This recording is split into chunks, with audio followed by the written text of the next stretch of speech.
స్థిర బుద్ధి, చంచలమైన బుద్ధి.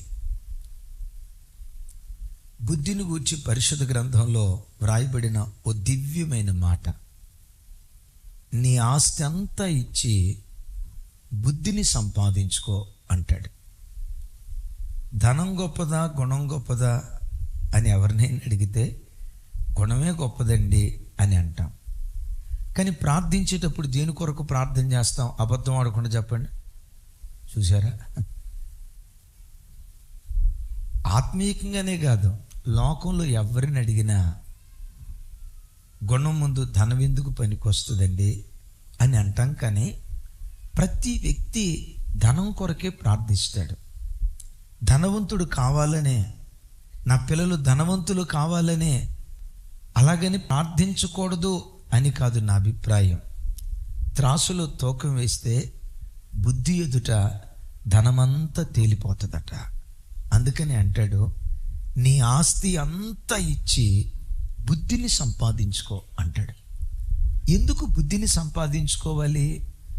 బుద్ధి ఎంత శ్రేష్టమైనదో లేఖనాల్లో చూస్తే, ఎఫ్రాయిము బుద్ధి లేని వాడై వృద్ధిలోనికి రాడు అని ఉంది. అంటే ఒక వ్యక్తిని వృద్ధిలోకి తెచ్చేదైనా, క్షీణదశ వైపు ఒక వ్యక్తిని తీసుకెళ్ళేదైనా అతని బుద్ధే. యాకోబు కడుపున పుట్టడం జ్యేష్ఠుడిగా పుట్టాడు. జ్యేష్ఠుడిగా పుట్టిన రూబేను శిఖరాల మీద కూర్చోవాలి. కానీ ఆ జ్యేష్ఠుడు కాలగమనంలో కనిష్ఠుడయ్యాడు, కనుమరుగైపోయాడు. యాకోబు కడుపున 11వ వాడిగా పుట్టిన యోసేపు కనిష్ఠుడు భవిష్యత్ కాలంలో జ్యేష్ఠుడిగా మారిపోయాడు. యోసేపు నీవెందుకు జ్యేష్ఠుడు అయ్యావయ్యా? రూబేను, వాస్తవంగా నీ తండ్రి కడుపున నువ్వు పుట్టింది జ్యేష్ఠుడిగా కదా. తండ్రి యొక్క ఔన్నత్యం, తండ్రి యొక్క బలాతిశయం, ఆ తండ్రి ద్వారా దొరికే 2 ఈవులు వాస్తవంగా నీకు దొరకాలి కదా. నీవెందుకు కనిష్ఠుడు అయ్యావు? రూబేను తలదించు. నేల మీద నీళ్లు పోస్తే ఒక దిశ లేకుండా అటు ఇటు నీళ్లు డొర్లిపోయినట్లుగా నా మనసు నిలకడగా ఉండదయ్యా. చంచలమైన బుద్ధి ఎంత ఘోరమో ఇప్పుడు చెప్పటానికి నాకు భయం వేస్తుంది, చెప్పటానికి కాస్త ఇబ్బందిగా ఉంది. కానీ లేఖనాల్లో రాయబడి ఉంది కాబట్టి మీతో చెప్తా. చంచల బుద్ధి ఒక వ్యక్తిని ఎంత నీచ స్థితికి తీసుకెళ్తుందో. అయ్యా, యవన బిడ్డలారా, యవన చెల్లెలారా, చూడండి, చంచల బుద్ధి ఒక వ్యక్తిని ఎంత నీచ స్థితికి తీసుకొని వెళ్తుందో రూబేను జీవితం. గత 2 రోజుల క్రితం నుంచి వైజాగ్లో జరుగుతున్న ఒక హాట్ టాపిక్, ఫ్లాష్ న్యూస్. ఒక యవనబ్బాయి ఉరేసుకొని చచ్చిపోయాడట. నిండు యవనబ్బాయి ఎందుకు ఉరేసుకొని చచ్చిపోయాడంటే, అతని ప్రాజెక్ట్లో సరిగ్గా టీచర్స్ మార్క్ వేయట్లేదట. అందరూ బాగానే వేస్తున్నారు, ఇద్దరు టీచర్లు వేయట్లేదట. ఎందుకు వేయట్లేదు? సూసైడ్ నోట్లో ఏమి రాశాడో తెలుసా? మాకు బుద్ధి నేర్పే టీచర్స్, మా లెక్చరర్స్, మా 2 టీచర్లు నా మీద మనసు పడి నాతో రకరకాలుగా నన్ను శోధించారు. ఇదిగో వాళ్ళు నాతో చాట్ చేసిన విషయాలు, నాతో మాట్లాడిన విషయాలని ఆ చాట్ అంతా సోషల్ మీడియాలో పోస్ట్ చేశారు. లెక్చరర్ అంటే తల్లి వయసు కదా, స్టూడెంట్ అంటే కొడుకు వయసు కదా. తల్లి వయసులో ఉన్న తల్లి వయసులో ఉన్న లెక్చరర్ కొడుకు వయసులో ఉన్న పిల్లలతో తప్పు చేయటానికి దిగజారిందంటే కారణం తెలుసా? చంచల బుద్ధి. అట్లాగని పూర్తిగా చెడ్డదని అందామా? ఎంత చెడ్డోడికైనా నీతిగా బ్రతకాలని ఉంటుంది. I am right? ఎంత పనికిమాలినోడికైనా భక్తి జీవితం చేయాలి. భక్తి లేకపోయింది, నీతి విలువలతో బ్రతకాలని అనుకుంటాడు. నీతి విలువలతో బ్రతకాలని అనుకున్నా బ్రతకలేకపోవటానికి కారణం ఏంటంటే, చంచల బుద్ధి ఒకనిలో ఉంటే నిలకడగా దేనిలో ఉండలేడు. ఎంత నీచ స్థితికైనా వాడు దిగజారిపోయే ప్రమాదం ఉంది. మీకు తెలియదేం కాదు కదా, రూబేను ఏం చెప్పేది, తల్లి ఎందుకంత దిగజారాడు, తల్లి ఎందుకంత దిగజారాడు, వాని బుద్ధి నీళ్ల వల్లే చంచలమైందట. తమ్ముడు నా వైపు చూడు, నీ బుద్ధి చంచలమైనదైతే ఎంత నీచహీనమైన కార్యం చేయటానికైనా దిగజారుతావు. నీ బుద్ధి నీచమైనదైతే, చంచలమైన బుద్ధి కలిగిందైతే, నీ బుద్ధి చంచలమైనదైతే ఎన్ని వక్రమ దారుల్లోకి వెళ్ళటానికి కూడా నువ్వు ఏమాత్రం సందేహించవు. నేను నీచ స్థితికి దిగజార్చేదైనా నీ బుద్ధే, నీచ స్థితిలో నుంచి ఉన్నత స్థితికి నేను లేవనెత్తేదైనా నీ బుద్ధే. ఈరోజు ప్రభువుని అడుగుదాం. అలాగని ఒక రూబేనే కాదు, ఎక్కడో వైజాగ్లో జరిగిన సంఘటనే కాదు, ప్రతి వ్యక్తి బుద్ధి, ప్రతి వ్యక్తి మనసంట చంచలమైన మనసట. ఓ భక్తుడు అంటాడు, మనిషి మనసు కోతి లాంటిదట. ఒకసారి చెప్పండి కొంచెం పెద్దగా. మనిషి మనస్సు కోతి లాంటిదట. ఎందుకో చెప్పమంటారా? కోతి నికరంగా ఒక స్థలంలో నిలవబడదు. ఒకసారి నేను మెదక్కి వెళ్ళాను. అసలు మార్నింగ్ టైంలో అట్లా బయటకు వస్తే ఈ చెట్టు నిండా కోతులే. ఎవరో అన్నారు, అన్న కోతులు ఫోటో తీద్దామన్నా అని. మరి తీక కోతులు ఫోటో తీస్తావు, ఏమో ఎందుకన్నా పనికి వస్తేమో నన్ను తీద్దామని చెప్పే లోపు ఫోన్ తీసుకురమ్మన్నాను. ఫోన్ తీసుకొచ్చే లోపు చెట్టు మీద ఉన్న కోతులన్నీ ఆ చెట్టు మీదకి వెళ్ళి, అరే ఆ చెట్టు మీద ఉన్న ఫోటో తీద్దామనే లోపు అక్కడి నుంచి కోతి నికరంగా ఒక స్థలంలో ఉండదు. బోధించే నా బుద్ధి మొదలుకొని వింటున్న ప్రతి బిడ్డ బుద్ధి వరకు చంచలం. ఈరోజున్న బుద్ధి రేపు ఉండదు, రేపున్న బుద్ధి మరుసటి రోజు ఉండదు. ఈరోజు నిర్ణయం తీసుకుంటాం, ఈరోజు మనం తీసుకున్న నిర్ణయాల మీదే రేపు మనమే నిలవబడలేం. కారణం ఏంటంటే ప్రతి మనిషి బుద్ధి చంచలత్వంతో కూడుకుంది. చంచలత్వంతో కూడుకున్న ఈ దినాలలో బైబిల్లో ఒక అద్భుతమైన వ్యక్తి ఉన్నాడు. అతడు స్థిర బుద్ధి గలవాడట. 120 సంవత్సరాలు దేవుని వెంబడించాడు. సంవత్సరం కాదు, 2 సంవత్సరాలు కాదు, 2 సంవత్సరాలు కాదు, 20 సంవత్సరాలు కాదు, 20 సంవత్సరాలు కాదు, 100 సంవత్సరాలు కాదు, 120 సంవత్సరాలు దేవుని వెంబడించాడు. ఈ 120 సంవత్సరాలలో ఏనాడు దేవునికి దూరం కాల. ఎందుకు తెలుసా? అతడు స్థిర బుద్ధి కలిగి దేవుణ్ణి వెంబడించాడట. ఎవరైనా చెప్పండి, ఎవరైనా తెలుసా? దైవజనుడైన మోషే. 120 సంవత్సరాలు. చూడండి అన్నమాట, హెబ్రీయులకు రాసిన పత్రిక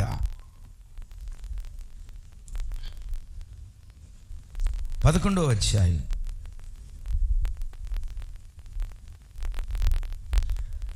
27వ వచనం.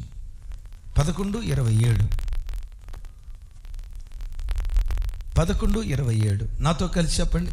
విశ్వాసమును బట్టి అతడు అదృశ్యుడైన వానిని చూచుచున్నట్టి స్థిర బుద్ధి గలవాడై రాజాగ్రహమునకు భయపడక ఐగుప్తును విడిచిపోయెను. ఎవరిని గూర్చి రాయబడింది ఈ మాట? దైవజనుడైన మోషేను గూర్చి. మోషే బుద్ధి ఎలాంటి బుద్ధి అట? స్థిర బుద్ధి. ఒకసారి పెద్దగా చెప్పండి. ఒకసారి ప్రభు వైపు చేతులెత్తి, అయ్యా నాలో ఉన్న చంచలపు బుద్ధిని తీసేసి, నిలకడలేని బుద్ధిని తీసేసి, నేల వలె ఇటు అటు పరిగెత్తే ఆ చపల బుద్ధిని తీసేసి స్థిరమైన బుద్ధి కలిగిన వాడిగా నన్ను ఆశీర్వదించవా? 2 చేతులు పైకెత్తుదాం అందరం. యేసు నామం పేరిట చంచల బుద్ధి తొలగిపోవును గాక. స్థిర బుద్ధి దేవుడు మనకు అనుగ్రహించినట్లుగా చేతులెత్తేసైకు స్తోత్రాలు చెప్దాం. చంచల బుద్ధి తీసేయ్యా, నిలకడైన బుద్ధి నాకు దయచేయి, స్థిరమైన బుద్ధి నాకు దయచేయి. ఆమేన్. స్థిర బుద్ధి మోషేకి ఎందుకు కలిగింది? నా జీవితంలో నేను స్థిర బుద్ధి కలిగిన వాడిగా బ్రతకాలంటే నేనేం చేయాలి? స్థిర బుద్ధి కలిగిన వాడే మోషే బ్రతికాడు. ఎందుకు బ్రతకగలిగాడు? మన ఆధ్యాత్మిక జీవితంలో ఎన్ని సంవత్సరాలు ప్రభువుని వెంబడించినా నిత్యము నిలిచే సియోను కొండలాగా నీ బుద్ధి స్థిరంగా ఉండాలంటే ఎలా దేవుని దగ్గర బ్రతకాలి? మోషేను గూర్చి రాయబడిన మాట నాతో కలిసి చెప్పండి. విశ్వాసమును బట్టి అతడు అదృశ్యుడైన వానిని చూచుచున్నట్టి స్థిర బుద్ధి గలవాడై. రైట్. నాకు స్థిర బుద్ధి రావాలంటే అదృశ్యుడైన దేవునిని చూడగలిగే కన్నులు నాకు ఉండాలా? వా, విన్నారు ఈ మాట? ఎవరిని చూడగలిగే కన్నులు? కంటికి కనబడే వ్యక్తులను కాదు, కంటికి కనబడే వస్తువులను కాదు, కంటికి కనబడే పదార్థాలను కాదు, కంటికి కనబడే ప్రాంతాలను కాదు, కంటికి కనబడని ఎవరైతే చూడగలిగే కన్నులు కలిగి ఉంటాడో వాడు ఎక్కడున్నా స్థిర బుద్ధి కలిగి బ్రతకటానికి దేవుడు కృప చూపిస్తాడు. ఏం కలిగి బ్రతకటానికి? నేనంట దేవుడు ఉన్నాడని నమ్మటం ఒక ఎత్తు, రెండవది ఆ అదృశ్యుడైన దేవునిని ఆత్మ సంబంధమైన నేత్రాలతో చూడటం, అది మరొక ఎత్తు. మరొకసారి చెప్తున్నాను, దేవుడు ఉన్నాడు అని నమ్మటం ఒక ఎత్తు. ఓ నాస్తికుడు ఉన్నాడు, నేను దేవుణ్ణి నమ్మను. దేవుడు ఉన్నాడనే గనక నాకు అనిపిస్తే, దేవుడు ఉన్నాడనే గనక నాకు తెలిస్తే మరుక్షణమే నేను చచ్చిపోతాను, నేను బ్రతకను. దేవుడు ఉన్నాడని నేను నమ్మను. ఒకవేళ ఉన్నాడని నాకు తెలిస్తే మరుక్షణం, ఉన్నాడని నమ్మితే నేను మరుక్షణం చచ్చిపోతా. ఎందుకయ్యా అంత పెద్ద మాట అంటున్నావు అంటాడు. దేవుడు ఉన్నాడని నమ్మితే జీవితానికి ఒక అర్థం ఉంది అని నమ్మాల్సి వస్తుంది. నంబర్ 1, దేవుడు ఉన్నాడని నమ్మాల్సి వస్తే ఈ జీవితానికి ఒక బాధ్యత ఉంది అని నమ్మాల్సి వస్తుంది. మూడవది, దేవుడు ఉన్నాడని నమ్మాల్సి వస్తే రేపు ఆ దేవుని ఎదుట నిలవబడినప్పుడు లెక్క అప్పచెప్పాలి అని నమ్మాల్సి వస్తుంది. దేవుడు ఉన్నాడని నమ్మాల్సి వస్తే నాలుగవది, దేవుని ఇష్ట ప్రకారంగానే బ్రతకాలి. దేవుని నా ఇష్ట ప్రకారంగా బ్రతకటానికి అవకాశం లేదు. దేవుడు ఉన్నాడని నమ్మాల్సి వస్తే ఆయన ఇష్ట ప్రకారంగా నేను బ్రతకాలి. నా జీవితం ఏంటో తెలుసా? నేను ఎలా బ్రతకాలనుకున్నానో నెరవేర్చుకుంటా, నా కోరికను నెరవేర్చుకుంటా. ఆ కంటికి కనపడని ఆ దేవుడు నా జీవితం మీద రూల్ చేయటం ఏంటి? నేను ఎలా బ్రతకాలనుకున్నానో అలా బ్రతుకుతా, నా ఇష్టాన్ని నేను నెరవేర్చుకుంటా. ఒకవేళ దేవుడు ఉన్నాడని నాకు తెలిస్తే, అదే నిజమైతే మరుక్షణం నేను చచ్చిపోతా. ఎందుకంత పెద్ద మాట అంటున్నావు? అప్పుడు నా ఇష్టం నెరవేర్చుకోవటానికి అవకాశం ఉండదుగా. నా జీవితానికి ఒక బాధ్యత ఉంది అనేది నేను గుర్తించాల్సి వస్తుంది కదా. నేను ఒక బాధ్యత లేనివాడిగా తినాలనుకుంటే తిని, త్రాగాలనుకుంటే త్రాగి, చీకటి కార్యక్రమాలు చేయాలనుకుంటే చీకటి కార్యక్రమాలు చేసి నా ఆశా ఇచ్చలు నెరవేర్చుకోవటానికి నాకు అవకాశం ఉండదు. అందుకని నేను దేవునిని నమ్మను అన్నాడట నాస్తికుడు. ఇప్పుడు ఈరోజు ఈ స్థలానికి వచ్చిన మనమందరం ఎవరమై అంటే దేవుడు ఉన్నాడు అని నమ్మిన ప్రజలు. అయితే అంతటితో ఆగకూడదు. ఇప్పుడు సంఘం ఏ స్థాయికి రావాలి? కంటికి కనబడని దేవుణ్ణి కన్నులారా చూసే విశ్వాసపు స్థాయికి మనం రావాలి. విశ్వాసం అంటే అదే కదా. అపోస్తలుడైన పౌలు వారు మాట్లాడుతూ అంటాడు, విశ్వాసమునున్నది నిరీక్షింపబడు వాటి యొక్క నిజస్వరూపం, అదృశ్యమైనవి ఉన్నవి అనుటకు ఆధారమై ఉన్నది. అంటే ఈ విశ్వాస సంబంధమైన నేత్రాలతో పదే పదే ఎవరిని చూడాలి? అదృశ్యుడైన దేవుణ్ణి చూడాలి. అదృశ్యుడైన దేవుణ్ణి చూస్తున్నట్లుగా మాట్లాడాలి. బెనే ఎట్రా ఎట్రా ఎట్రా ఆ ఫోన్ తీసుకో.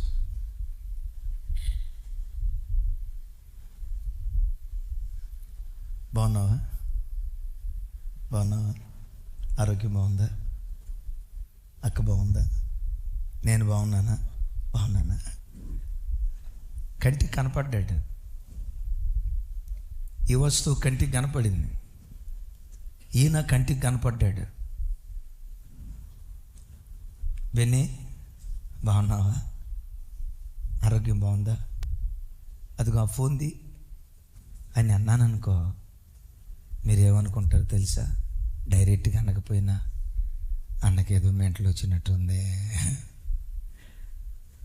అక్కడ వస్తువు లేదే, బెన్నీ లేడే, బెన్నీ అంటాడేంటి, ఫోన్ తీసుకోమంటాడేంటి, కంటికి కనపట్టలేదు కదా, డెఫినెట్గా అనుకుంటారు. నీ విశ్వాసపు స్థాయి పెరిగితే కంటికి కనబడని దేవుణ్ణి నీ కళ్ళ ముందు పెట్టుకొని ఆయన చూస్తూ నువ్వు బ్రతుకుతూ ఉంటావు.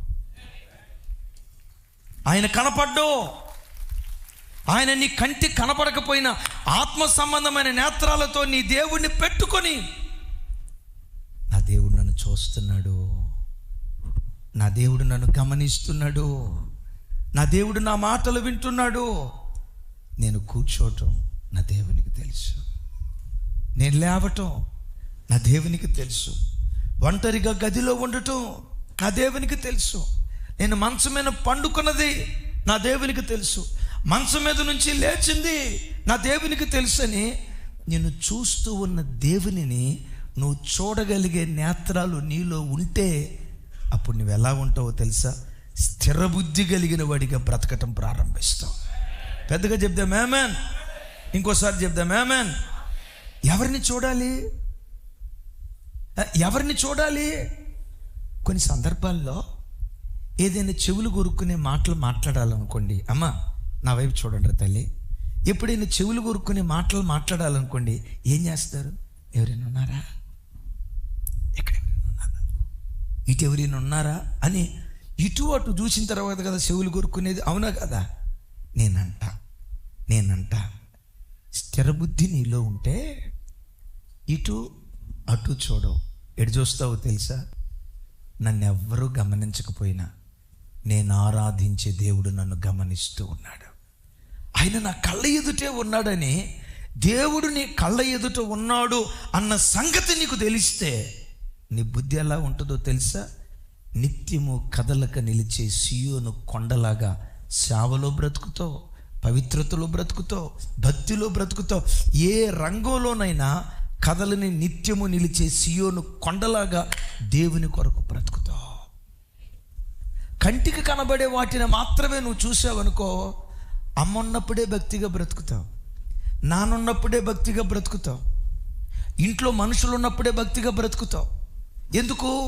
నీకు కంటికి కనబడే వ్యక్తుల్నే చూడగలుగుతున్నావు. కంటికి కనబడని దేవుని నువ్వు చూడగలిగితే అద్భుతం ఏంటో తెలుసా? ఎవరు నీ చుట్టూతో ఉన్నా లేకపోయినా నా దేవుడు నా ప్రక్కనే ఉన్నాడని పవిత్రతకు నిలువుటద్దంగా నువ్వు బ్రతకటానికి దేవుడు కృప చూపిస్తాడు. అది ఒక గొప్ప రాజ్యం. ఆ రాజ్యంలో మంచి ఆర్థిక మంత్రిగా ఒకరిని సెలెక్ట్ చేయాలి. రకరకాల పోటీలు పెట్టారు. ఆ పోటీల్లో మొత్తానికి 3 మొట్టమొదటి ప్రైజ్ గెలుచుకున్నారు. ఈ పెద్ద ఆయనకి ఆర్థిక మంత్రిగా ఈ 3లో ఎవరిని పెట్టాలో అర్థం కాక చుట్టూ పీక్కుంటున్నాడు. ఎవరు వీళ్ళలో యోగ్యులు, ఎవరు వీళ్ళలో వర్ధి, ఎవరిని నియమిస్తే నా రాజ్యం బాగుంటుంది, అన్ని రకాలుగా పరీక్షించాడు. ఎన్ని పరీక్షలు పెట్టినా ఒక 3 అన్ని విషయాల్లో అందివేసిన చెయ్యిలా కనపడుతున్నారు. అప్పుడు ఆ రాజుగారు ఏం చేశాడంటే, నాన్న ఇదిగో మీ 3కి కిలో బంగారం ఇస్తా, మీరేం చేయాలో తెలుసా? ఎవ్వరూ కనిపెట్టని తావులో, మిమ్మల్ని ఎవ్వరూ చూడని తావులో ఈ బంగారాన్ని దాచిపెట్టండి. మీరు కనిపెట్టిన తావు ఎవరూ చూడలేదని నాకు తెలిస్తే వాళ్ళకే ఫినాన్స్ మినిస్టర్గా ఇచ్చేస్తా ఉద్యోగం అని అన్నారట. ఒకడు ఉన్నాడట, వాడు అనుకున్నాడు, సార్ మా పక్కనే మెదక్ అడవులు ఉన్నాయి సార్, నరసాపురం అడవులు ఉన్నాయి సార్, అది సీమల ధోరణి, చెట్టడివి, కాకుల ధోరణి, ఏదో అనండి, కాకుల ధోరణి, కారడివి, ఆ దాచిపెట్టడంలో నన్ను మించిన అందివేసిన చేయలేదు సార్ అని డైరెక్ట్గా నరసాపురం అడవులకి వెళ్ళాడట. మొత్తానికి అక్కడ దాచిపెట్టాడట. రెండోవాడు, నరసాపూర్ అయితే హైదరాబాద్కి చాలా దగ్గర ఉంది, థార్ ఎడారి ఉంది కదా, ఏ ఎడారి? సహారా ఎడారి ఉంది కదా, సహారా ఎడారిలో ఎవరు చూడకుండా దాచిపెడతారని ఆడక్కడికి వెళ్ళాడట. రాజు నియమించిన తేదీ వచ్చింది, 3 వచ్చారు. అడిగాడు రాజు, దాచిపెట్టారా? మొదటోడు అన్నాడు, సార్ పందెం, నేను దాచిపెట్టింది ప్రపంచంలో ఎవడు కనిపెట్టడు. చివరికి ఆకాశంలో ఉన్న శాటిలైట్లు కూడా కనిపెట్టవు సార్, సీసీ కెమెరాలు కూడా కనిపెట్టవు సార్, రహస్య స్థలంలో దాచిపెట్టా. రెండోవాడు అన్నాడట, సార్ వీడు ఎక్కడ దాచిపెట్టాడో నాకు తెలియదు, కానీ ఏ ప్రాంతంలో దాచిపెట్టాడో మాత్రం నాకు తెలుసు. వీడు ఇండియాలో, వీడు ఆఫ్టర్ ఆల్ ఆంధ్ర ప్రాంతం, తెలంగాణ ప్రాంతంలో దాచిపెట్టాడు. నేనైతే సహారా ఎడారికి వెళ్ళే సార్, నేను దాచిపెట్టింది దేవుడికి తెలియదు, అది మన టాలెంట్ సార్ అన్నాడట. మూడోడు వైపు చూశాడట రాజు. ఎరా నువ్వు దాచిపెట్టావా, నువ్వు దాచిపెట్టావా? ఆయన తలంచి, నేను దాచిపెట్టలేదు సార్, నేను దాచిపెట్టలేదు సార్. ఏమిరా నీకు రహస్య స్థలం ఏమీ దొరకలేదా? సార్ మనుషుల కంటికి మరుగైన రహస్య స్థలాలు చాలా ఉన్నాయి, కానీ నా దేవునికి మరుగైన స్థలం భూమి మీద ఎక్కడా లేదు సార్. ఆకాశానికి ఎక్కిన అక్కడున్నాడు నా దేవుడు, వేకువ రెక్కలు కట్టుకొని భూ దిగంతాలకు వెళ్ళిన అక్కడున్నాడు నా దేవుడు, సముద్ర దిగంతాలకు వెళ్ళిన నా దేవుని ఆత్మ ఎదుట నా దాగుచోటు లేదు సార్. ప్రతి క్షణం నా దేవుడు చూస్తున్నాడు సార్. ఆయనకు రహస్య స్థలం ఏది లేదు కదా, అందుకని నేను దాచిపెట్టలేకపోయాను, మీ బంగారం మీరు తీసుకోండి అనేసరికి రాజు, సహభాషలో నాయన, నీలాంటి దైవభక్తి కలిగిన వాడే నాకు కావాలి, నీలాంటి ఆ దైవికమైన మనసు ఉన్నవాడే కావాలి. ఏంటా మనసు? నా దేవుడు ప్రతి క్షణం నన్ను గమనిస్తున్నాడు, నా చర్యలన్నిటినీ చూస్తున్నాడు. నేను కూర్చుండుట నా దేవునికి తెలుసు, నేను లేవటం నా దేవునికి తెలుసు, నా నోట నుంచి వచ్చే ప్రతి మాట నా దేవుడు వింటున్నాడు అనే భయం కలిగిన వాడే నాకు కావాలని ఆ వ్యక్తిని ఆ ఉద్యోగంలో నిలవబెట్టాడట. నా ప్రభు పిల్లరా, ఈ మధ్యాహ్నం మందిరం అంతా వెతుకుతున్నాడు. దేవుని కళ్ళ ముందు పెట్టుకొని ఆ భయంతో బ్రతికే ప్రజలు ఎవరెవరో నా దేవుడు వెతుకుతున్నాడు. ఆ మనస్సు నా దేవుడు నీలో చూస్తే, ఆ వ్యక్తితో నీలో చూస్తే, ఆ వ్యక్తిని ఆర్థిక మంత్రిగా నిలవబెట్టాడేమో, నేను ప్రకటించే దేవుడు పరలోక రాజ్యంలో నిన్ను నిలవబెడతాడు. Praise the lord. చెప్పండి, మోషే బుద్ధి ఎలాంటిదట? ఒక వ్యక్తిలో స్థిరమైన బుద్ధి ఉంటే, ఆ స్థిర బుద్ధి కలిగిన వాడు ఎలా బ్రతుకుతాడో 4 అద్భుతమైన మాటలు చెప్తాను. మోషేను గురించి రాసి ఉంటుంది, చూడండి ఆ మాట. 11వ అధ్యాయం 27వ వచనం. నాతో కలిసి మరొకసారి. విశ్వాసమును బట్టి అతడు అదృశ్యుడైన వానిని చూచుచున్నట్టి స్థిరబుద్ధి గలవాడై రాజాజ్ఞకు భయపడక ఐగుప్తును విడిచిపోయెను. మరోసారి చెప్పండి, దేనికి భయపడక? అంటే స్థిరబుద్ధి కలిగిన వాడికి ఏముంటుంది? ఏముండదు? భయం ఉండదు. Victory over fear, victory over fear. ఈ మానుషిక సంబంధమైన విషయాలలో దేనిని గురించి భయపడడం. ఎందుకో తెలుసా? వాని బుద్ధి ఎలాంటిది? స్థిరమైన బుద్ధి. ఎందుకు స్థిరమైన బుద్ధి వచ్చింది? ఎవరిని చూస్తున్నాడు? అదృశ్యుడైన వానిని నిదానించి చూసే ఆ కన్నులు కలిగిన వాడు లోకంలో దేనికి భయపడడం. ఇప్పుడు మోషేకు వచ్చిన శాసనం ఏంటో తెలుసా? మోషే, నువ్వు ఐగుప్తీయుడిని చంపావు కదా, ఐగుప్తీయుడిని చంపావన్న వార్త ఫరో రాజుకు తెలిసింది. ఫరో రాజుకు తెలిసింది, నిన్ను చంపేస్తాడు జాగ్రత్త, నిన్ను చంపేస్తాడు జాగ్రత్త అన్న వార్త మోషేకు వినబడింది. ఏమని రాసిందో తెలుసా? రాజాగ్రహమునకు, చెప్పాలి, రాజాగ్రహమునకు, పెద్దగా చెప్పాలి, రాజాగ్రహమునకు. వినపడలా, ఇంకోసారి పెద్దగా చెప్పండి. ఆ స్థిర బుద్ధి నీకుంటే అనారోగ్యానికి భయపడవు, ఆర్థిక సమస్యలకు భయపడవు, అప్పులకు భయపడవు, అమెరికాలో ఉన్న కొడుకును గూర్చి భయపడవు, దూరంగా ఉన్న కుమార్తెను గూర్చి భయపడవు. చుట్టూతా ఎన్ని ప్రతికూల పరిస్థితులున్నా నాకేం, నా ప్రక్కనే నా దేవుడు ఉన్నాడుగా, ఏదో ఒక రోజు నన్ను లేపుతాడుగా, ఏ రోజుకైనా నా తల పైకెత్తుతాడుగా, ఏ నాటికైనా నా కన్నీళ్లు తుడుస్తాడుగా, ఏ నాటికైనా తలమానికగా నిలవబెడతాడుగా.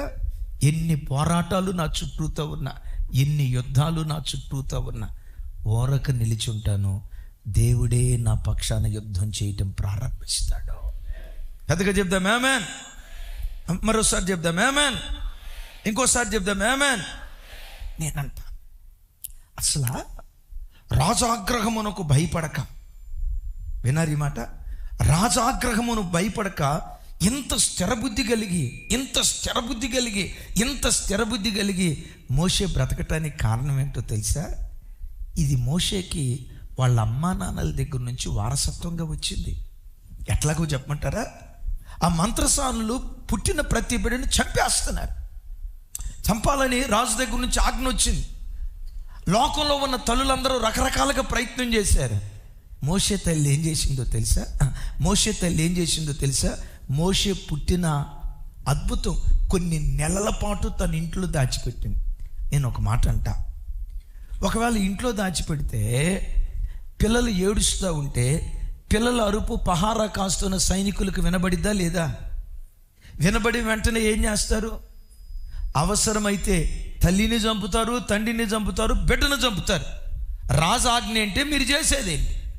రాజు ఇచ్చిన శాసనం ఏంటి, మీరు చేసే పని ఏంటని ఇద్దరిని చంపుతారు, అవసరమైతే ముగ్గురిని చంపుతారు. ఆ తల్లెట రాజాజ్ఞకు భయపడక అని రాసింది. ఎందుకో తెలుసా? బైబిల్లో రాయబడిన మాట ఏంటంటే, మోషేను చూసినప్పుడు పుట్టినప్పుడట అతడు దివ్య సుందరుడయుండుట చూచి అనే మాట రాసింది. చెప్పండి, వినపడలా? ఇంకోసారి చెప్పండి. అంటే దాని అర్థం ఏంటి? మోషే బాగా అందంగా కనపడ్డాడు, అంతేనా? అంటే తల్లి పుట్టిన బిడ్డ అందంగా ఉంటేనే బ్రతికించుకుంటుంది, లేకపోతే చంపేస్తుందా? ఏమండి, సామెత ఒకటి ఉంది కదా, కాకి పిల్ల కాకికి ముద్దు అనే సామెత ఊరక రాలా. బిడ్డ ఎంత నల్లగా ఉన్నా ఆ నల్లటి బంగారాన్ని చూసి అంటది, నల్ల బంగారం నా కొండ, కోట కూడానా, నా కోట. ఒకసారి మేము ఇలాగే వెళ్తూ ఉంటే టిఫిన్ చేద్దామని ఆగాం. రోడ్డు తవ్వుతున్నారు. పాపం ఒక తల్లి ఉందమ్మా, పాపం గడ్డ పొలుగుతో పారతో ఎంత పని చేసిందో చెమటలు కక్కుతుంది. ఆ ముఖం చూస్తే ఎంత జిడ్డుగా ఉందో పాపం. సరే, ఉయ్యాల్లో బిడ్డ ఏడుస్తున్నాడు. ఆ బిడ్డని ఎక్కడ కట్టేసిందో తెలుసా? ఆ చెట్టుకు ఒక ఉయ్యాలు కాదు, అది చీరతో వేస్తారు కదా, ఏంటది? అది చీరతో ఉయ్యాలే కదా, చీరతో ఉయ్యాలుగా ఆ ఉయ్యాల్లో పెట్టి వాడు కెవ్వుకవని ఏడుస్తున్నాడు. ఇది మేము అక్కడ టిఫిన్ చేయటానికి ఆగాం. ఆ తల్లి పరిగెత్తుకుంటూ వచ్చింది. ఆ ఒడిలో ఉన్న దానిలో ఉయ్యాల్లో ఉన్న బిడ్డను తీసి అలా పాలిస్తూ అంటది, నా బంగారు కొండ, నా కలల రాజా, నా బంగారు కొండ. ఆ కొండ ఎట్టున్నాడని చూస్తే వాడు అమావాస్య సేకటే. అయినా తప్పే ఉంది, అది తల్లి కదా. నేనంట, తల్లికి బిడ్డ అందంగా ఉంటేనే ప్రేమ వస్తుందా? ఎట్లా ఉన్నా ప్రేమ వస్తుందా? వాడు ఎట్లాంటోడైనా ప్రేమ వస్తుంది. ఆ ప్రేమను ఎవడు కొట్టేయగలడు? కానీ దివ్య సుందరుడై ఉండట చూచి అనే మాటకున్న అర్థం ఏంటంటే, ఆ మోషేను చూడటంతో ఆ తల్లిదండ్రుల హృదయంలో దేవుడు ఒక ప్రేరేపణ ఇచ్చాడట. ఈ బిడ్డను ఒక అసాధారణమైన పని చేయటానికి నేను పుట్టించా. ఈ బిడ్డ ఓ ప్రణాళిక చొప్పున లోకానికి పంపించబడిన వాడు. ఈ బిడ్డను నా కొరకు పెంచండి. 430 సంవత్సరాల ఇశ్రాయేలు చరిత్రలో ఏ ఇశ్రాయేలుడు చేయలేని ప్రత్యేక కార్యం ఈ మోషే ద్వారా నేను జరిగించబోతున్నానని మోషేను చూసినప్పుడే ఆత్మదేవుడు అంతరంగంలో ఉండి వాళ్ళతో మాట్లాడటం ప్రారంభించాడట. బిడ్డలారా, నా వైపు చూడండి. మీ కళ్ళ ముందు మీ ఒడిలో పెట్టుకుని మీ బిడ్డను చూసినప్పుడు ఈరోజు చంటి బిడ్డలా కనపడవచ్చు ఏమో, రేపు వాడే పెరిగి పెద్దోడైన తర్వాత మాకులాగా దేశాలకు దేవుని వాక్యాన్ని ప్రకటించేవాడు అవ్వచ్చు. మాకంటే గొప్పగా ప్రపంచ దేశాలను తలకిందులు చేసే దైవ సేవకుడు కావచ్చు. ఏమో, నీ వంశవృక్షంలో ఎవరిని నిలవబెట్టనంతగా నీ ఒడిలో ఉన్న చిన్న బిడ్డ ఉన్నాడే, నువ్వు స్నానం చేయిస్తున్న చిన్న బిడ్డ ఉన్నాడే, నీ ప్రక్కన పండుకున్న నీ పసిబిడ్డ ఉన్నాడే, వాడిని చిన్నోడిలాగా చూడకు. ఏమో, రేపు ఆ బిడ్డ పెరిగి పెద్దవాడైన తర్వాత ప్రపంచ చరిత్ర మార్చేవాడిగా మార్చవచ్చు. ఆమెన్. ఒకేసారి భారతదేశానికి యేసుక్రీస్తును ప్రకటించిన జమీమాలాగా దేవుడు ఆశీర్వదించవచ్చు. ఆహా, ఏమండి, ఈ ప్రజలందరికీ సువార్త ప్రకటించాలంటే ఎన్ని కోట్లు ఖర్చు అయిద్దో. ఆ బిడ్డ కోట్లు ఖర్చు లేకుండా మైక్ తీసుకొని నిమిషంలో చెప్పేసిందంటే, మా లక్షల మంది పాస్టర్ గారులు అందరూ కలిసి చేసిన చెయ్యలేని కార్యం ఆ ఒక్కదాని ద్వారా దేవుడు జరిగించాడు. యేసయ్యకు మహిమ కలుగును గాక. ఆ పిల్లలను చూసినప్పుడు, దేవా వీళ్ళనే ఒక ప్రణాళిక చొప్పున నాకు ఇచ్చావు, వీళ్ళ మీద ఒక ఉద్దేశం నీకుంది. ఇది ఎవరికి కనపడిద్దో తెలుసా? అదృశ్యుడైన వానిని నిదానించి ఎవరైతే చూస్తారో ఆ పిల్లలను కూడా చూసినప్పుడు శరీరాన్ని చూడరు, వాళ్ళ మీద దేవునికి ఉన్న ప్రణాళికను చూస్తారు. ఆమెను చెప్దాం గట్టిగా, పెద్దగా చెప్దాం ఆమెను గట్టిగా. రాజాజ్ఞకు భయపడక. ఎందుకు భయపడలేదో తెలుసా? ఈ బిడ్డ మీద దేవునికి ప్రణాళిక ఉందని దేవుడు చెప్పాడు కదా. ఏ దేవుడు ప్రణాళిక కలిగి ఉన్నాడో ఆ దేవుడే ఈ బిడ్డను కాపాడుతాడు. తన పని కొరకు దేవుడే ఈ బిడ్డను కాపాడుతాడు. కొంతకాలం కాపాడి తర్వాత నైలు నదిలో వేశారు. నా వైపు చెప్పండి, నైలు నదిలో ఏముంటాయి? చేపలా? తమ్ముడా, నీకు చేపలే కనపడ్డాయా? నైలు నదిలో ఏముంటాయి? మొసళ్ళు. అసలు ఐగుప్తు దేశం అంటేనే మొసలికి పేరు. నేనంట, ఆ ఐగుప్తు దేశంలో నైలు నదిలో మొసళ్ళు ఉన్న ఆ నైలు నదిలో ఎట్లా వేశావు? ఏ దేవుడు ప్రణాళిక కలిగి ఉన్నాడో, ఏ దేవుడు ఈ పసిబిడ్డ మీద ఉన్నత సంకల్పం కలిగి ఉన్నాడో ఆ దేవుడే ఈ బిడ్డను కాపాడుకుంటాడు. వీళ్ళు ఎవరిని చూశారు? అదృశ్యుడైన దేవునిని నిదానించి చూశారు. అందుకనే భక్తుడైన దావీదు గారు ఒక మాట అంటాడు. చూడండి ఆ మాట. అపోస్తుల కార్యం 2వ అధ్యాయం 25వ వచనం. 2:25 చూడండి నాతో కలిసి. ఆయనను గూర్చి దావీదు ఇట్ల నేనెల్లప్పుడూ నా ఎదుట ప్రభువును చూచుచుంటిని, ఆయన నా కుడి పార్శ్వమున ఉన్నాడు గనుక నేను కదల్చబడను. చప్పలు కొడుతూ దేవునికి స్తోత్రాలు చెప్దాం. హల్లెలూయా, హల్లెలూయా. నా వైపు చూసి చెప్పండి, నేను ఎల్లప్పుడూ నా ఎదుట ప్రభువును చూచుచుంటిని. ఎవరిని చూస్తున్నాడు?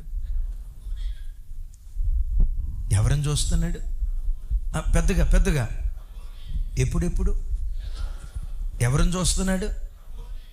మీరు అనొచ్చు, అన్నయ్య అట్లయితే దావీదు గారి ఇంట్లో దేవుడైన యెహోవా ఫోటో ఉంటుంది అన్నయ్య, లేకపోతే జేబులో పర్సులో పెట్టుకున్నాడు దేవుడైన యెహోవా ఫోటో అని అంటారా? పాత నిబంధనలో ఎక్కడ దేవునికి ఒక రూపాన్ని ఏర్పరిచి ప్రతిమారూపంగా చేసిన దాఖలాలు లేవు కదా. మరి అలాంటి దినాల్లో నేను ఎల్లప్పుడూ ప్రభుని చూసుకొనుచున్నాను అని ఎందుకన్నాడు? దావీదు ఎవరో తెలుసా? అదృశ్యుడైన దేవునిని నిదానించి చూసే ఆత్మ సంబంధమైన నేత్రాలు కలిగినవాడు కాబట్టే దావీదుకు వచ్చిన ఉప్పెన్లు ఇంత అంత కాదు, దావీదుకు వచ్చిన కష్టాలు ఇంత అంత కాదు.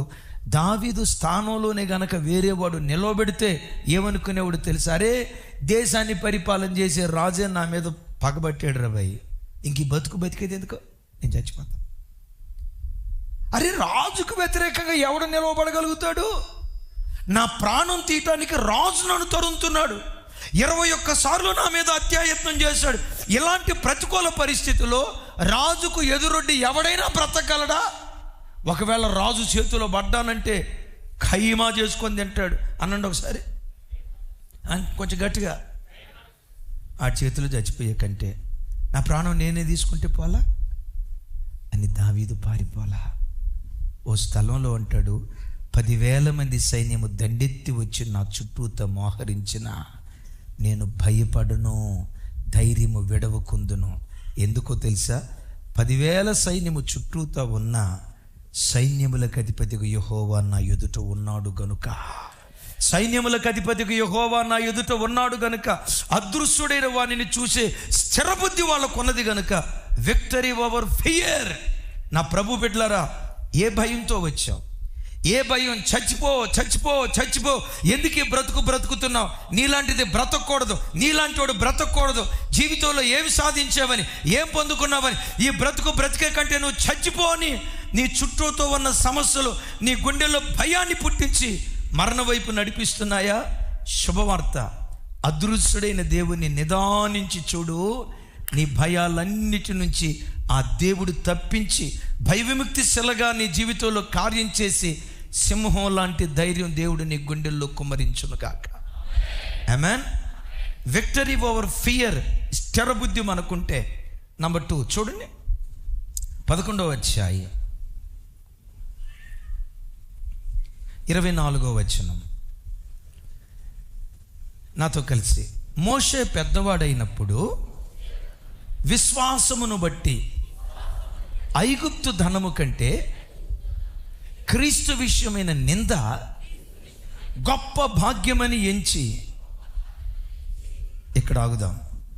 స్థిరబుద్ధి గలవాడు victory over treasure, victory over treasure.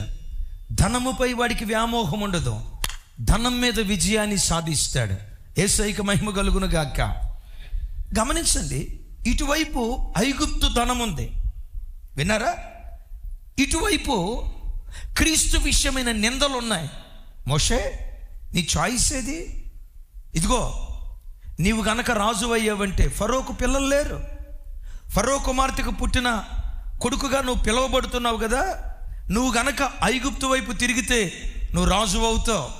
ఐగుప్తు వెండి బంగారాలు, ధనధాన్యాలు, ఐగుప్తు భోగభాగ్యాలన్నీ నీవు అవుతాయి. ఇదిగో, ఐగుప్తు ధనం ఇటువైపు ఉంది, క్రీస్తు విషయమైన నింద ఇటువైపు ఉంది. ఈ రెండిట్లో నీది చాయిస్, ఈ రెండిట్లో నీ చాయిస్ ఏది అని మోషేని అడిగితే, మోషే ఏం చేశాడో తెలుసా? ఐగుప్తు ధనము కంటే క్రీస్తు విషయమైన నింద గొప్ప భాగ్యమని ఎంచి. ఒకసారి నా వైపు చూడాల. మీరు అట్లా వెళ్తున్నారు, ఒక అరకిలో బంగారు గొలుసు రోడ్డు మీద కనపడింది. ఒక్క మాట, అబద్ధం ఆడకుండా చెప్పాలా? మీరు ఇక్కడ అబద్ధం ఆడతా ఏదో మీ భక్తిని ఏదో చూపించుకోవాలని ప్రయత్నం చేశారంటే దేవుడు అంటున్నాడు, జాగ్రత్త. బైబిల్లో మీరు అబద్ధం ఆడితే, నేను అన్నాను కానీ అననీయ సఫీరా ఉన్నారు కదా, అబద్ధం ఆడటాన్ని బట్టి ఏమైపోయారు? ఒక మాట, చాలా ఇబ్బందుల్లో ఉన్నావు, అలా నడుచుకుంటా వెళ్తున్నావు, ఒక అరకిలో బంగారు గొలుసు దొరికింది. ఆ బంగారు గొలుసు పోలీస్ స్టేషన్లో అప్పగిస్తారా, ఇంటికి తీసుకెళ్తారా? అబ్బా, యథార్థం చెప్పారు తల్లి. సాల్ మోషేకి అరకిలో బంగారు గొలుసు కాదురా తల్లి, కిలోల బంగారం, కోట్ల రూపాయలు అతని కళ్ళ ముందు ఉన్నాయి. మోషే, నువ్వు ఐగుప్తీయుడను, ఈ డబ్బంతా నీదే, ఈ బంగారం అంతా నీదే, ఈ ఆస్తిపాస్తులంతా నీవేనని అతని ప్రలోభ పెట్టాలని చూసిన స్థిర బుద్ధి గలవాడు విక్టరీ ఓవర్ ట్రెజర్.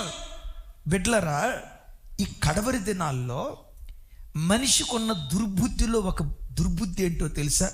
ఎంత సంపాదించినా తృప్తి లేని బ్రతుకు. బైబిల్లో ఒకడున్నాడు, వానికి పెళ్లి కాల, పిల్లలు లేరు, పిల్లలుగా ముందు అసలు పెళ్ళే కాల, ఒంటరోడు, సత్యాంత వరకు కష్టపడ్డాడట, కోట్ల రూపాయలు సంపాదించాడట, కోట్ల రూపాయల్లో పైసా కూడా ఖర్చు పెట్ట, పిల్లికి కూడా బిచ్చం పెట్టాడు పుణ్యాత్ముడు. చచ్చిపోయి ఆఖరి రోజు వరకు డ్యూటీ చేస్తూనే ఉన్నాడంట. ఆ పని చేస్తా అక్కడే చచ్చిపోయాడంట. ఆ డబ్బును ఒక్కరోజు సుఖంగా అనుభవించిన దాఖలాలు వాడి బ్రతుకులో లేవు. నేను అప్పుడప్పుడు చెప్తా కదా, ఒకప్పుడంట జనాల గుండె lub dub lub dub lub dub అనేదంట. ఈ కడవరి దినాల్లో మనిషి గుండె లబ్బు మర్చిపోయి డబ్బు డబ్బు డబ్బు డబ్బు డబ్బు డబ్బు డబ్బు డబ్బు అనండి. డబ్బు డబ్బు. పిల్లలు పెళ్లి చేసేటప్పుడు, అల్లుడిని తెచ్చుకునేటప్పుడు, ఎంత సాఫ్ట్వేర్ ఇంజనీరేనా? ఇప్పుడు అడగట్లేదు అంటలేదు, సాఫ్ట్వేర్ అడగట్లేదు అంట. గవర్నమెంట్ ఉద్యోగమేనా? ఎంత జీతం? 2 లకారాల 3 లకారాల? ఎన్ని ఫ్లాట్లు ఉన్నాయి హైదరాబాదులో? 3. అయ్యో మననే 6 ఫ్లాట్ల సంబంధం వచ్చింది. ఏమది? ఆహా, సూపర్ రా చిన్న.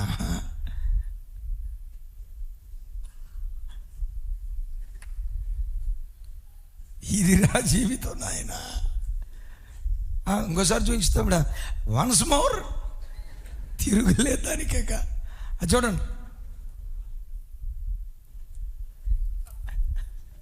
ఒక్కరోజైనా ప్రశాంతంగా ఒక బిర్యానీ తీసుకొని తిందాం, పిల్లలతో కుటుంబంతో సంతోషంగా గడుపుదాం. లేదు లేదు లేదు, మళ్ళీ ఒకసారి చూపించు.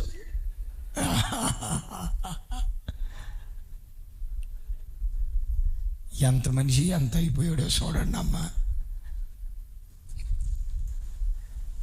ఆడు దుర్వ్యాపారం చేస్తూ ఉంటాడట. పేరేమో పాలు, వాస్తవంగా అమ్మేదేమో నీళ్లు. లీటర్ పాలల్లో 2 లీటర్ల నీళ్లు కలుపుతాడట. అదేమంటే ఏమంటాడో తెలుసా? అచ్చమైన గేదె పాలు ఇవి. ఆహా, ఈ మధ్య ఒక అడ్వర్టైజ్మెంట్ వచ్చింది. ఏ పాలు అవి? మీకు తెలియవా? ఇవి కంట్రీ డిలైట్ పాలు. చిన్నప్పుడు గేదె పాలు తాగితే ఏ ఫీలింగ్ ఉంటుందో అదే ఫీలింగ్, దాన్ని మించిన ఫీలింగ్ అని ఈ అడ్వర్టైజ్మెంట్ చూసారా? ఆడు పాల వ్యాపారం.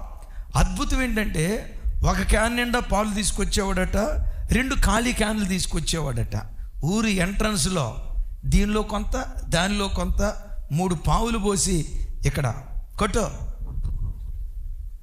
అదేమంటే స్వచ్ఛమైన గేదె పాలు అంటూ ఉంటాడట. ఒకరోజు దేవుడు అడిగి ప్రత్యక్షమై, ఒరే పిసినారుడా, ఎందుకురా ఇంత మోసం చేస్తావు? నీకు ఒక పని చేస్తా. ఇదిగో, జనాలకి ఎట్లా నీళ్ల పాలు అమ్మకుండా స్వచ్ఛమైన పాలు అమ్మేటట్లుగా రోజుకొచ్చి 1 క్యాన్ పాలు కాదు, నీకు సముద్రం అంత పాలు ఇస్తా, అమ్ముకో. ఎంత తోడుకుంటావో అంత తోడుకో. ఆ సముద్రంలో ఉన్న పాలన్నీ తోడుకొని అమ్ముకోరా అని చెప్పాడట. ఎంత పాలు? వినపడలేదమ్మా, పెద్దగా చెప్పండి.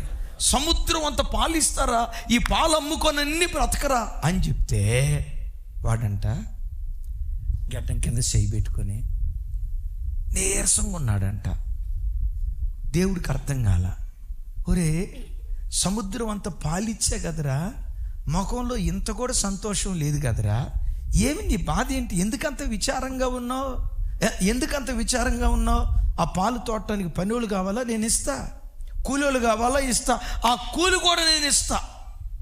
ఈడన్నాడట, నా బాధ అది కాదు సార్. మరి ఏం బాధరా నీకు? అయ్యా,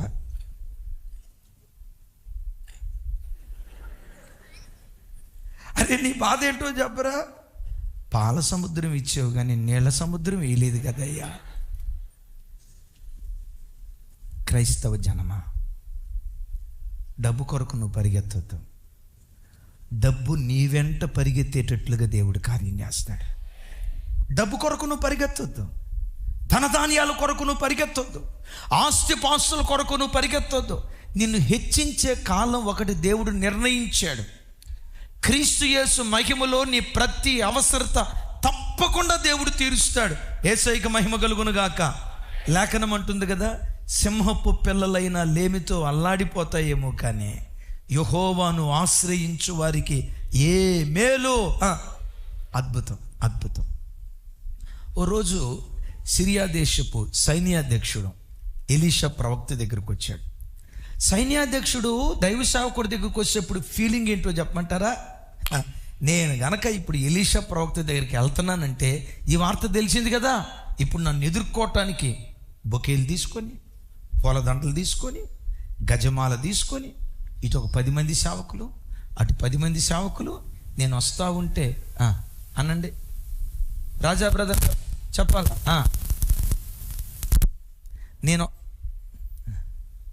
అనండి, నేను వస్తూ ఉంటే పూలు జల్లుతూ ఉంటారు. ఈ దరిద్రం కొన్ని చోట్ల క్రైస్తవ్యంలో కూడా జొరబడి పాస్టర్ గారు ఇలా వస్తూ ఉంటే ఇటువైపు ఒక 10 మంది ఆడంగులు, ఇటువైపు ఒక 10 మంది ఆడంగులు గులాబీ పూలు జల్లుతూ ఉంటే ఈ అమ్మగారు, యేసు ప్రభు తర్వాత నేనే, మరియమ్మ తల్లి కూడా నా తర్వాతే అన్నట్లుగా నడుచుకుంటా వెళ్తుంటే పూలు జల్లించుకునే దానికి బుద్ధి లేదు. ఈ జల్లే ఈ జనానికైనా బుద్ధి ఉండాలిగా. అరే మనిషిని ఆరాధించడం ఏంటి సార్? మనిషిని పూజించడం ఏంటి? ఆ మనిషి వెళ్తాం. మనిషి ఎవడు? దేవుడు వాడుకుంటే వాడబడుతున్నవాడు. ఎప్పుడు దైవ సేవకుని గుండెల్లో మాకు కాదు యెహోవా, మాకు కాదు, సమస్త ఘనత మహిమ ప్రభావాలు మీకు మాత్రమే కలుగునుగాక. గట్టిగా చెప్తాం ఆమేన్. ఏమండి, సరే వాక్యం వినేటువంటి ప్రజలకు ఆ ప్రత్యక్షత లేకపోవచ్చు. సేవకులు ఏం చేయాలి? అమ్మా, మేము గౌరవానికి యోగ్యులమే కానీ పూజకు యోగ్యులం కాదు. మమ్మల్ని ఇంత గణపరచొద్దు. రేపట్లా గణపరిస్తే మేము శాపగ్రస్తులం అయిపోతాం. హేరోదుని అన్నారట, నీ స్వరం దైవ స్వరం అన్నారట. హేరోదు ప్రసంగం చేస్తే ప్రజలు అన్నారట, ఏమన్నారు చెప్పండి? నీ స్వరం దైవ స్వరం అన్నారట. ఆ దైవ స్వరం అనేసరికి మా వాడు ఇట్లా అన్నాడు అని అనక మునిపే అక్కడికక్కడే పురుగులు పడి చచ్చిపోయాడు.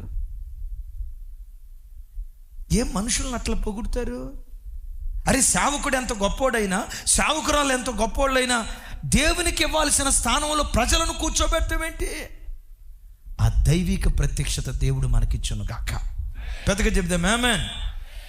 సరే, ఈయనేమనుకున్నాడంటే నేను వెళ్ళటంతో నన్ను ఇన్వైట్ చేసి ఏదో ఆర్పాటం చేస్తాడు అని అనుకున్నారు.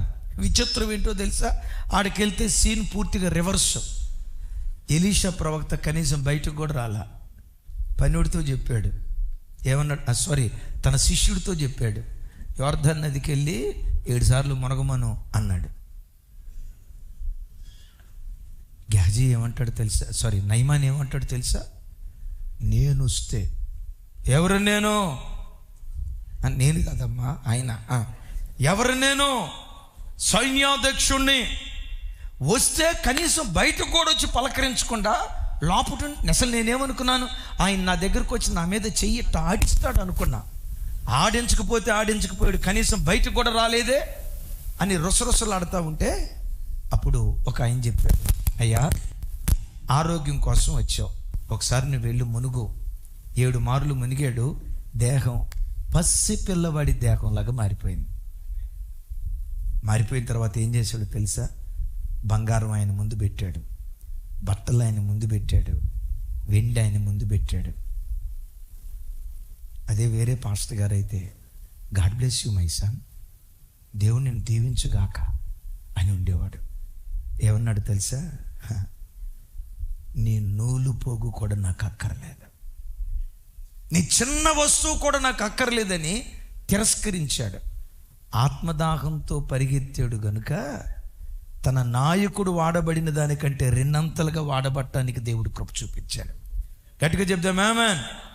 దేవుని బిడ్డలారా, స్థిర బుద్ధి కలిగిన వాడు ధనం మీద వ్యామోహం ఉండదు.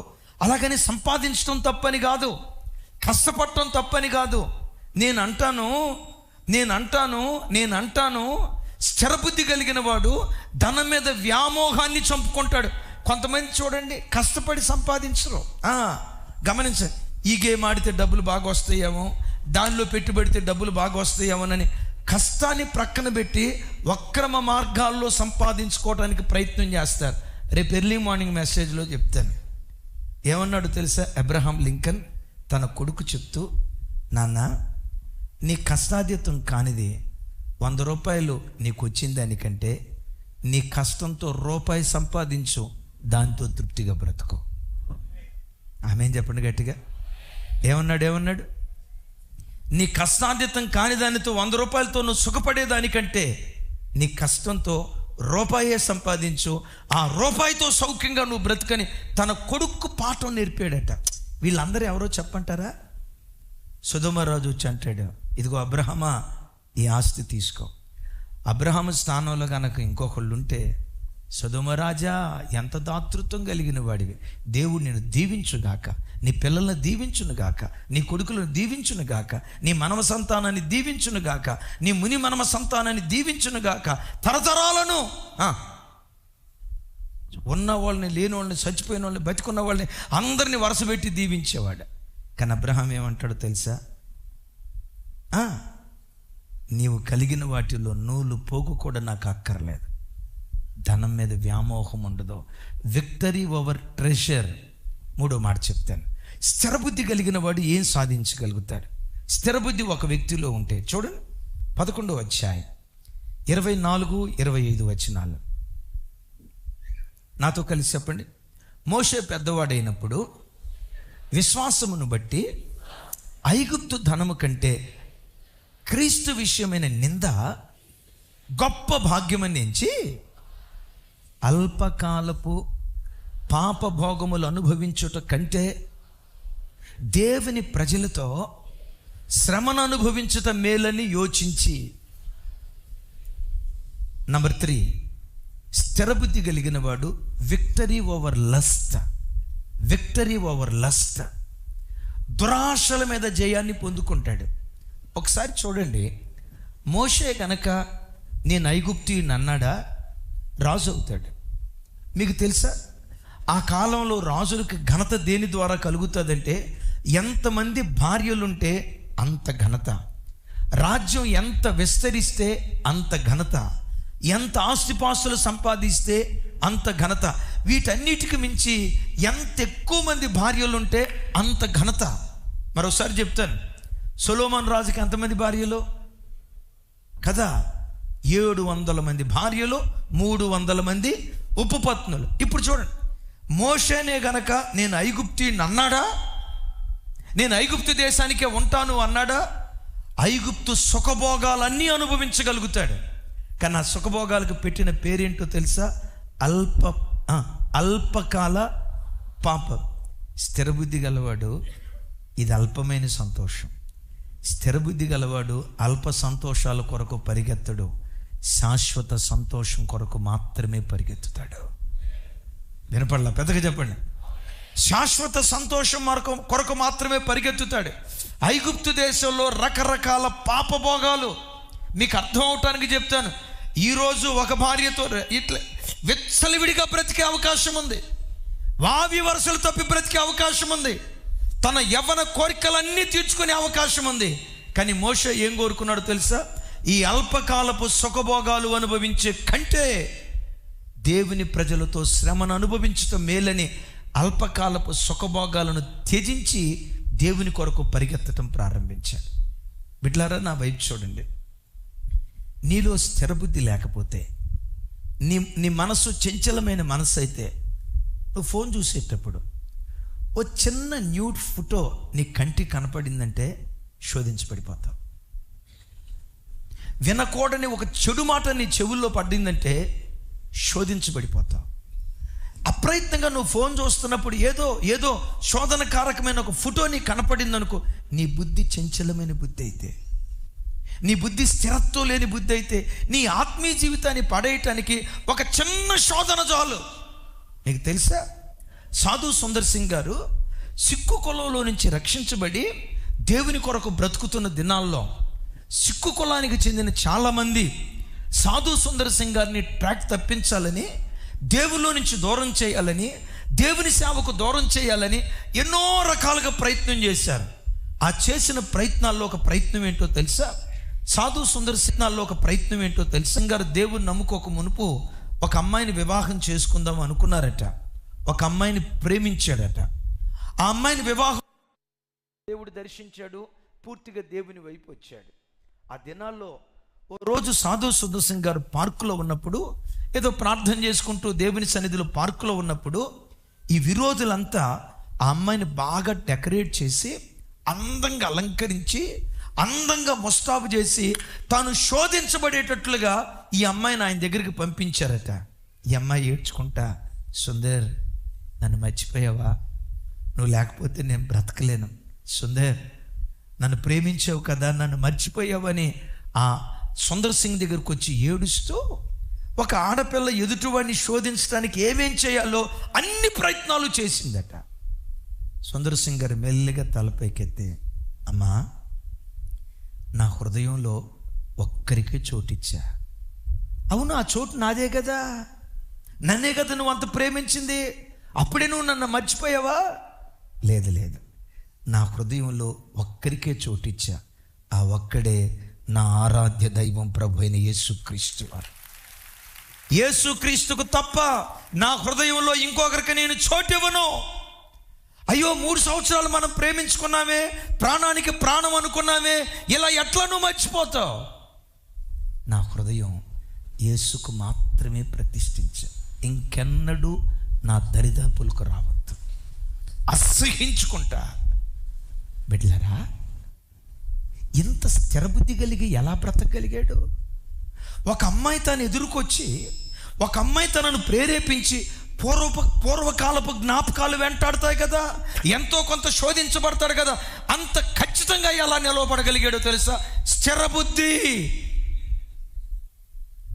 తమ్ముడు, ఆ స్థిరబుద్ధి నీకుందా? దేనికి టెంప్ట్ కాకుండా, కొన్ని దురాశలు నీ కళ్ళ ముందుండి నేను పురికొల్పేటట్లుగా కనపడుతున్నా, దేనికి చెదిలిపోకుండా, దేనికి కదిలిపోకుండా నిశ్చలంగా ఉండే స్థిరబుద్ధి నువ్వు కలిగి బ్రతికితే, ఇలాంటి స్థిరబుద్ధి నేను శ్రేష్టమైన స్థానంలో నిలవబెడుతుంది. పెద్దగా చెప్తా మేమేన్. స్థిరబుద్ధి ఎంత అద్భుతం చేస్తుందో చెప్తా. ఆ రాత్రి ఒక పెద్ద ఆయన పండుకొని ఉన్నాడు. మధ్యరాత్రి ఏదో శబ్దం అవుతుంది. తన కాళ్ళ మీద ఉన్న ఆ దుప్పటి ఎవరో లాక్కుంటున్నట్లు ఏంటని అప్రయత్నంగా చూశాడు. విచిత్రం చూడండి, ఏంటని అప్రయత్నంగా చూశాడు.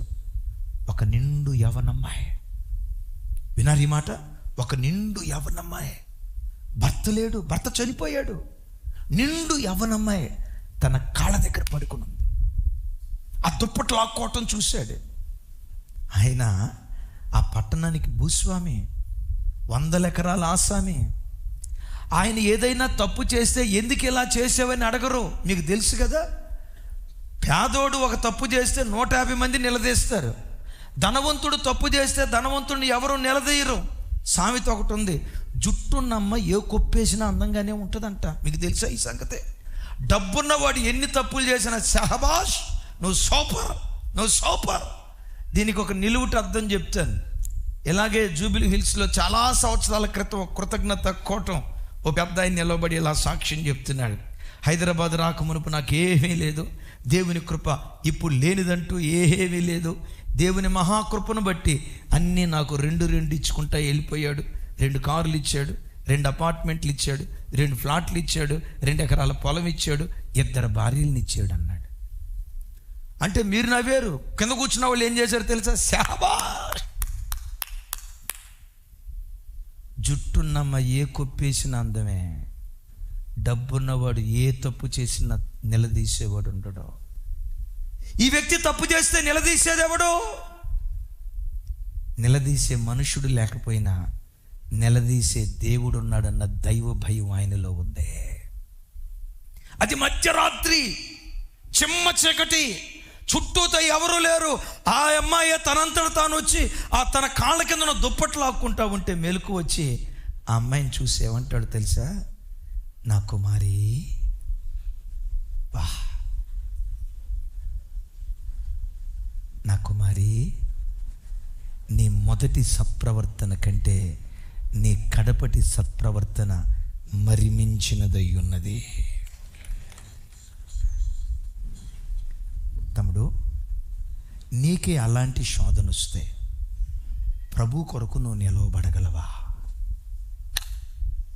అమ్మ తల్లులారా, మీ ఉద్యోగ స్థలాల్లో మీకే అలాంటి శోధన వస్తే, అలాంటి భయంకరమైన శోధనే మీ ఇంటి పక్కన ఉన్న అబ్బాయి ద్వారానో, మీ ఇంటి ఎదురుగా ఉన్న అమ్మాయి ద్వారానో, మీ కాలేజీలోనో ఆఫీసులోనో అలాంటి శోధన వస్తే ప్రభు కొరకు మీరు నిలవబడగలరా? అలా నిలవబడ్డాడు బోయాజ్. ఆ బోయాజులో నుండి దావీదును, ఆ దావీదులో నుండి లోకరక్షకుడైన యేసుక్రీస్తు వారు ఉద్భవించారు. అడుగుతా ఒక మాట, చంచల బుద్ధి తీసేయ్యా, చంచలమైన మనస్తత్వం తీసేయ్యా, మోషేలాగా స్థిర బుద్ధి కలిగిన వాడిగా బ్రతుకున్నట్లు కృపచూపు. ఇంకో మాట చెప్తాను, అది చెప్పిక నేను ముగింపు విషయానికి వెళ్తాను. చాలాసార్లు నువ్వు అస్థిరుడిగా బ్రతకటానికి కారణం ఏంటో తెలుసా? చూడండి, పేతురుపత్రిక, 1 పేతురుపత్రిక 2వ అధ్యాయం 14వ వచనం. చిన్న చూడు, పేతురు 2వ పత్రిక 2వ అధ్యాయం 14వ వచనం. నేను చదువుతాను, నాతో కలిసి అందరూ చెప్పడానికి ప్రయత్నం చేయండి. నాతో కలిసి చెప్పండి. వ్యభిచారిని చూసి ఆశించుచు పాపమును మానలేని కన్నులు గలవారు అస్థిరులైన వారి మనస్సులను, ఇక్కడ ఆగుదాం. అస్థిరమైన వారి, ఎవరి మనస్సు అస్థిరంగా ఉంటుందో తెలుసా? హృదయంలో ఎవరైనా పాపానికి చోటిస్తే అంటాడు కదా, పాపమును మానలేని కన్నులు. వ్యభిచారిని చూసి ఆశించుచు పాపమును మానలేని కన్నులు గలవాడు ఆధ్యాత్మిక జీవితంలో అస్థిరుడవుతాడట. బిడ్డ, నీ వినే ప్రసంగం ఎంత గొప్పదైనా పాపానికి నీలో చోటిస్తే అస్థిరుడుగా ఉంటావు. ప్రభు నాకు మాట్లాడుకో. నీ ప్రాణాత్మ దేహాల్లో, నీ కంటిలో, నీ ఆలోచనలో ఏ పాపం ఉందో యేసు నామం పేరిట ఆ పాపం నీకు దూరమైపోవును గాక. ఎంత పవిత్రంగా బ్రతుకుతావో అంత స్థిరుడిగా జీవించడానికి దేవుడు కృప చూపిస్తాడు. ఎస్, స్థిరబుద్ధి మనకుంటే victory over fear, right? Victory over treasure. Number 3, victory over lust, victory over name and fame. Victory over name and fame. ఇది మోషే నిలువుటద్దాం. చూడండి చివరి మాట, 11వ అధ్యాయం 26వ వచనం. కిందకు వచ్చేనా? 26. నాతో కలిసి చెప్పండి. ఫరో కుమార్తె యొక్క కుమారుణ్ణని అనిపించుకొనుటకు ఒప్పుకొనలేదు. చెప్దాం గట్టిగా, ఆమెన్. హెబ్రీడని పిలువబడితే మోషేకు వాస్తవంగా ఘనత ఉంటుందా? ఫరో కుమార్తె కుమారుని అనిపించుకుంటే మోషేకి ఎక్కువ ఘనత ఉంటుందా? ఈ రెండిట్లో మోషే ఘనత తీసుకొచ్చేది ఏది? చెప్పాలి. ఒకవేళ తను ఐగుప్తుడై ఉంటే అద్భుతం. ఫరో చక్రవర్తి తర్వాత తాను చక్రవర్తి అయ్యేవాడు. ఎంత నేమ్ వచ్చేది, ఎంత ఫేమ్ వచ్చేది. మోషే తన బ్రతుకులో నేమ్ని ఫేమ్ని కోరుకోలేదు. ఈరోజు చాలా క్రైస్తవ సంఘాల్లో వాళ్ళు ఏదైనా మందిరాన్ని కానుకిస్తే మైకులో చదువుతారు. ఒక చర్చిలో గొడవైంది ఏంటో తెలుసా? వాడు 1 డజను కోడిగుడ్లు ఇచ్చాడట. కోడిగుడ్లు ఇచ్చిన సంగతి మైకులో చదవలేదంట. అరే, కోడిగుడ్డు ఎంత? కోడిగుడ్డు బతికెంత?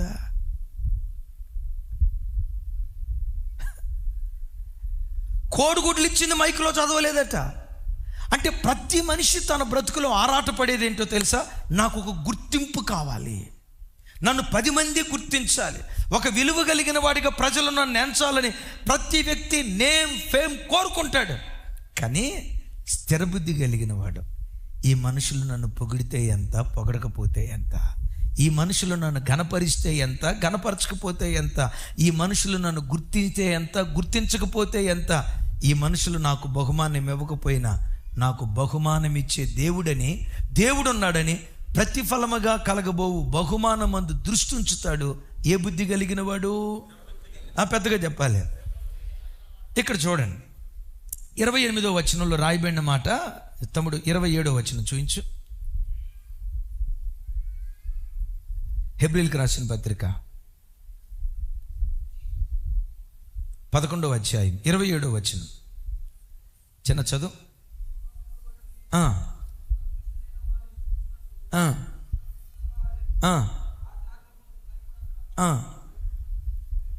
ఆగండి, ఇక్కడ నా వైపు చూసి చెప్పండి. భయపడక, రాజాగ్రహమునకు భయపడక ఐగుప్తుని విడిచిపోయాను.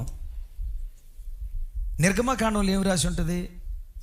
ఐగుప్తును విడిచిపోయాను అని రాసి ఉంటుందా? ఐగుప్తు నుండి పారిపోయాను అని రాసి ఉంటుందా? నిర్గమకాండం రాసింది ఎవరు? మోషే.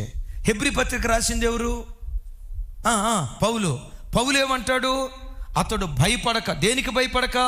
రాజాజ్ఞకు భయపడక, పెద్దగా చెప్పాలి, రాజాజ్ఞకు భయపడక ఐగుప్తును విడిచిపోయాను. మోషే రాసుకునేటప్పుడు ఏమి రాసుకున్నాడు తెలుసా? ఫరోకు భయపడి ఐగుప్తు నుండి పారిపోయాను. అంటే తనని ఎట్లా చూయించుకున్నాడు? పిరికోడ్లా చూయించుకున్నాడు. పౌలు ఎట్లా చూపిస్తున్నాడు? విశ్వాస వీరుడిగా చూపిస్తున్నాడు. ఎందుకు మోషే తనను తాను కనపరుచుకోలేదో తెలుసా? స్థిరబుద్ధి గలవాడు నేమ్ కొరకు ఫేమ్ కొరకు ప్రాకులాడడు, దేవుని మహిమపరచడానికే చూస్తాడు.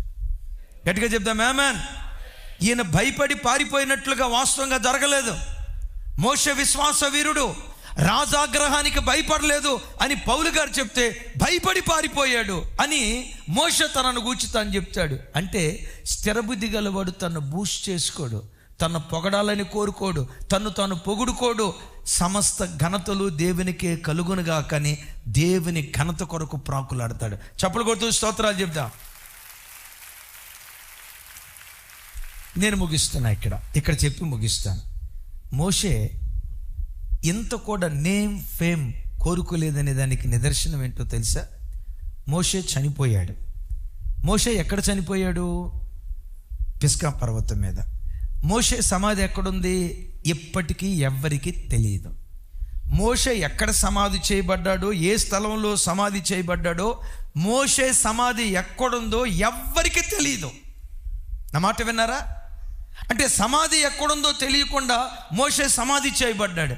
మోషే సమాధి ఎందుకు పలానా స్థలంలో చేయబడ్డాడు అని ఎందుకు రాయబడలేదు తెలుసా? ఒకవేళ మోషేనే గనక పలానా స్థలంలో సమాధి చేయబడి ఉంటే ఇక ఇశ్రాయేలీలంతా ఏం చేసేవాళ్ళు తెలుసా? ఆ సమాధి చుట్టూత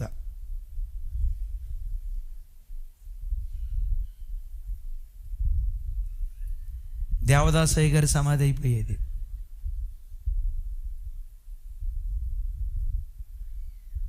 నేమ్ ఫేమ్ ఇంత కూడా కోరుకోలే. ఎందుకు? స్థిరబుద్ధి. అక్కడ అంటాడు, ఏలయనగా ప్రతిఫలముగా కలగబోవు బహుమానమందు నా దేవుడు దీనికి బహుమానం ఇస్తాడు. ఆ బహుమానం ఏంటో తెలుసా? యేసుక్రీస్తు వారు భూమి మీద సేవ చేసేటప్పుడు బలహీనపడిన యేసయ్యను బలపరచడానికి మోషే భూమి మీదకి దిగి వచ్చాడు. ఎక్కడికి వచ్చాడు? రూపాంతరపు కొండ మీదకి వచ్చాడు. మిమ్మల్ని అడుగుతా, మోషే కనాను చూశాడా చూడలేదా? మోషే కనాను చూశాడా చూడలేదా? చూశాడన్న వాళ్ళు చేతులు ఎత్తండి, దించేది. చూడలేదన్న వాళ్ళు చేతులు ఎత్తండి. పుణ్యాత్ములారా, చూశాడు. యేసయ్యతో పాటు రూపాంతరపు కొండ మీద నిలవబడలేదా? రూపాంతరపు కొండ ఎక్కడుంది? కనాను దేశంలో ఉంది. ఇప్పుడు మోషే కనాను చూశాడా లేదా? యేసయ్య కాలంలో సేవ చేశాడు. అద్భుతం తెలుసా? 1000 ఏండ్ల శ్రమల కాలంలో కూడా ఆయన సేవ చేయబోతున్నాడు. అద్భుతమైన సేవ చేసి మోషే సమాధి రహస్యం అయితే ఇప్పుడు మోషే పునరుద్ధానాన్ని ప్రపంచానికి దేవుడు బహిర్గతం చేయబోతున్నాడట. మీకు తెలుసా? 1000 ఏండ్ల శ్రమల 7 ఏండ్ల శ్రమల కాలంలో 2 సాక్షులు, ఏలియా మోషే ఇద్దరు అంటారు కదా. ఆ మోషే చంపబడితే ఆ మోషే చంపబడిన విధానం ప్రపంచమంతా టీవీ మీడియా టెలికాస్ట్ చేస్తూ ఉంటే ప్రపంచమంతా చూస్తుంటుండగా మోషే మీదకి పునరుద్ధానపు శక్తి దిగి వచ్చి సజీవులై పరలోకానికి ఆరోహణమై వెళ్ళిపోతూ ఉంటారట. నీకు తెలుసా అమ్మా, ఎంత మరుగుగా ఉంటావో అంత వెలిగిస్తాడు దేవుడు. నీ నేమ్ ఫేమ్ కోరుకోకుండా ఎంత దాచబడి ఉంటావో, ఓ దైవజనుడిగా నిర్మలమైన మీ హృదయాన్ని రేపుతున్నా చంచల బుద్ధి తీసేయ్యా, నిరకలు లేని బుద్ధి తీసేయ్యా, నీళ్ల వలె ఇటు అటు చంచలంగా కొట్టుకుని పోయే ఈ మనస్తత్వం తీసేయ్యా. స్థిరబుద్ధి నాకు దయచే. స్థిరబుద్ధి నీలో ఉంటే దేనికి భయపడవు. స్థిరబుద్ధి నీలో ఉంటే ధనానికి పరిగెత్తవు. స్థిరబుద్ధి నీలో ఉంటే ఏ దురాశాన్ని నిలుబడి చేయదు. స్థిరబుద్ధి నీలో ఉంటే నేమ్ ఫేమ్ కొరకు పరిగెత్తవు, దేవుని మహిమ కొరకే బ్రతకటం ప్రారంభిస్తాం. అలాంటి గొప్ప స్థిరబుద్ధి దేవుడు మన గుండెల్లో కుమ్మరించును గాక.